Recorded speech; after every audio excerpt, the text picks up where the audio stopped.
कामठीत धक्कादायक घटना. 13 वर्षीय मुलावर चाकू हल्ला. ट्रॅफिक पोलिसांच्या सतर्कतेमुळे वाचले प्राण.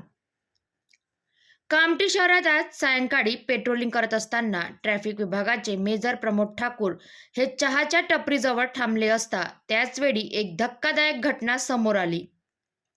कुम्हारटोली कामठी येथे राहणारे 13 वर्षीय अर्णव भिमटे हा मुलगा मेजर प्रमोद ठाकूर यांच्याजवळ येऊन सांगितले की कोणी अनोळखी मुलाने त्याच्यावर चाकूने प्राणघातक हल्ला केला.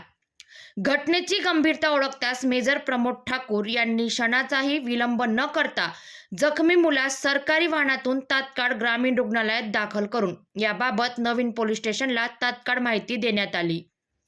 दरम्यान मुलाला गंभीर जखम असल्याने त्याला पुढील उपचारासाठी नागपूर येथील मेवा रुग्णालय येथे दाखल करण्यात आले आहे.